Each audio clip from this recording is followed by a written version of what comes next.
Capítulo 18. Cierto día, Jesús les contó una historia a sus discípulos para mostrarles que siempre debían orar y nunca darse por vencidos. Había un juez en cierta ciudad que no tenía temor de Dios ni se preocupaba por la gente. Una viuda de esa ciudad acudía a él repetidas veces para decirle: «Hágame justicia en este conflicto con mi enemigo».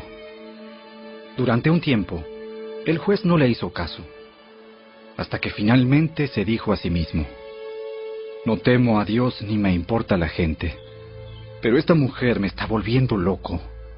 Me ocuparé de que reciba justicia, porque me está agotando con sus constantes peticiones». Entonces, el Señor dijo: «Aprendan una lección de este juez injusto. Si hasta él dio un veredicto justo al final, ¿acaso no creen que Dios hará justicia a su pueblo escogido que clama a él día y noche? ¿Seguirá aplazando su respuesta? Les digo, él pronto les hará justicia. Pero cuando el Hijo del Hombre regrese, ¿a cuántas personas con fe encontrará en la tierra?». Luego Jesús contó la siguiente historia a algunos que tenían mucha confianza en su propia rectitud y despreciaban a los demás. 2 hombres fueron al templo a orar. Uno era fariseo y el otro era un despreciado cobrador de impuestos. El fariseo, de pie, apartado de los demás, hizo la siguiente oración: «Te agradezco, Dios, que no soy un pecador como todos los demás, pues no engaño, no peco y no cometo adulterio. Para nada soy como ese cobrador de impuestos. Ayuno 2 veces a la semana y te doy el diezmo de mis ingresos». En cambio, el cobrador de impuestos se quedó a la distancia y ni siquiera se atrevía a levantar la mirada al cielo mientras oraba, sino que golpeó su pecho en señal de dolor mientras decía: «Oh Dios, ten compasión de mí, porque soy un pecador». Les digo que fue este pecador, y no el fariseo, quien regresó a su casa justificado delante de Dios. Pues los que se exaltan a sí mismos serán humillados, y los que se humillan serán exaltados. Cierto día, algunos padres llevaron a sus hijitos a Jesús para que Él los tocara y los bendijera. Pero cuando los discípulos vieron esto, regañaron a los padres por molestarlo. Entonces Jesús llamó a los niños y dijo a los discípulos: «Dejen que los niños vengan a mí. No los detengan, pues el reino de Dios pertenece a los que son como estos niños. Les digo la verdad, el que no reciba el reino de Dios como un niño, nunca entrará en él». Cierta vez, un líder religioso le hizo a Jesús la siguiente pregunta: «Maestro bueno, ¿qué debería hacer para heredar la vida eterna?». «¿Por qué me llamas bueno? Solo Dios es verdaderamente bueno. Pero para contestar a tu pregunta, tú conoces los mandamientos: no cometas adulterio, no cometas asesinato, no robes, no des falso testimonio, honra a tu padre y a tu madre». He obedecido todos esos mandamientos desde que era joven. Cuando Jesús oyó su respuesta, le dijo: «Hay una cosa que todavía no has hecho. Vende todas tus posesiones y entrega el dinero a los pobres, y tendrás tesoro en el cielo. Después ven y sígueme». Cuando el hombre oyó esto, se puso triste porque era muy rico. Jesús lo vio y dijo: «Qué difícil es para los ricos entrar en el reino de Dios. De hecho, es más fácil que un camello pase por el ojo de una aguja que un rico entre en el reino de Dios». Los que lo oyeron dijeron: «Entonces, ¿quién podrá ser salvo?». «Lo que es imposible para los seres humanos es posible para Dios». Pedro dijo: Nosotros hemos dejado nuestros hogares para seguirte. Así es. Y les aseguro que todo el que haya dejado casa, o esposa, o hermanos, o padres, o hijos, por causa del reino de Dios, recibirá mucho más en esta vida y tendrá la vida eterna en el mundo que vendrá. Jesús llevó a los 12 discípulos aparte y dijo: Escuchen, subimos a Jerusalén, donde todas las predicciones de los profetas acerca del Hijo del Hombre se harán realidad. Será entregado a los romanos y se burlarán de él. Lo tratarán de manera vergonzosa y lo escupirán. Lo azotarán con un látigo y lo matarán. Pero al tercer día resucitará.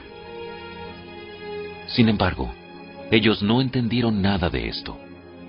La importancia de sus palabras estaba oculta de ellos, y no captaron lo que decía. Al acercarse Jesús a Jericó, un mendigo ciego estaba sentado junto al camino. Cuando oyó el ruido de la multitud que pasaba, preguntó qué sucedía. Le dijeron que Jesús de Nazaret pasaba por allí. Entonces comenzó a gritar: Jesús, Hijo de David, ten compasión de mí. Le gritaba la gente que estaba más adelante. Sin embargo, él gritó aún más fuerte: Hijo de David, ten compasión de mí. Cuando Jesús lo oyó, se detuvo y ordenó que le trajeran al hombre. Al acercarse el ciego, Jesús le preguntó: ¿Qué quieres que haga por ti? Señor, quiero ver. Bien, recibe la vista. Tu fe te ha sanado. Al instante, el hombre pudo ver y siguió a Jesús mientras alababa a Dios. Y todos los que lo vieron también alabaron a Dios.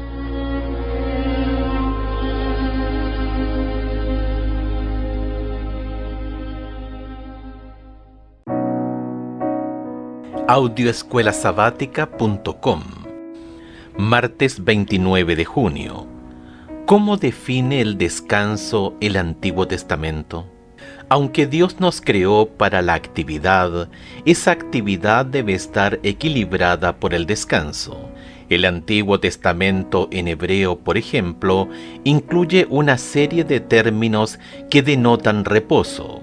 La descripción del reposo de Dios en el séptimo día recién creado, en Génesis capítulo 2 versos 2 y 3, utiliza el verbo Shabbat, cesar la obra, descansar, tomar vacaciones, que es la forma verbal del sustantivo sábado.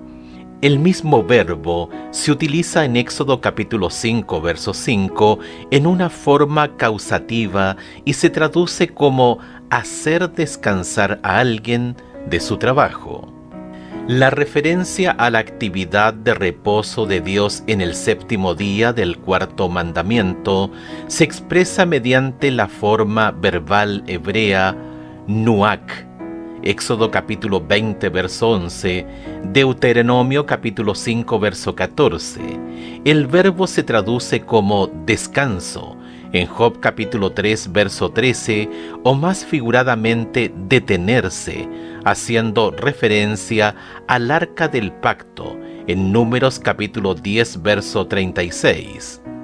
Segunda de Reyes capítulo 2 verso 15 señala que el espíritu de Elías reposó sobre Eliseo. Otra forma verbal importante es chakat, estar quieto, otorgar alivio, estar tranquilo. Se utiliza en Josué capítulo 11 verso 23, donde se describe cómo la tierra descansa de la guerra después de la conquista inicial de Josué. El término a menudo parece indicar paz en los libros de Josué y Jueces. El verbo ragá también se usa para indicar descanso. En las advertencias contra la desobediencia en Deuteronomio, Dios dice a Israel que no encontrará descanso en el exilio. Deuteronomio capítulo 28, verso 65. El mismo verbo aparece también en forma causativa en Jeremías capítulo 50, verso 34, al describir la incapacidad de brindar descanso. Escucha Deuteronomio capítulo 31, verso 16 y segunda de Samuel capítulo 7, verso 12. ¿De qué tipo de descanso se habla aquí? Deuteronomio capítulo 31, verso 16. Y Jehová dijo a Moisés: He aquí tú vas a dormir con tus padres, y este pueblo se levantará y fornicará tras los dioses ajenos de la tierra donde va para estar en medio de ella, y me dejará, e invalidará mi pacto que he concertado con él.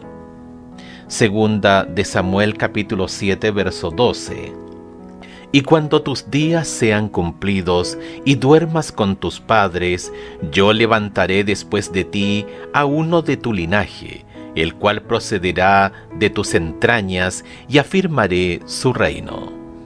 Ambos versículos utilizan una expresión idiomática del verbo chakav, que literalmente significa acostarse, dormir.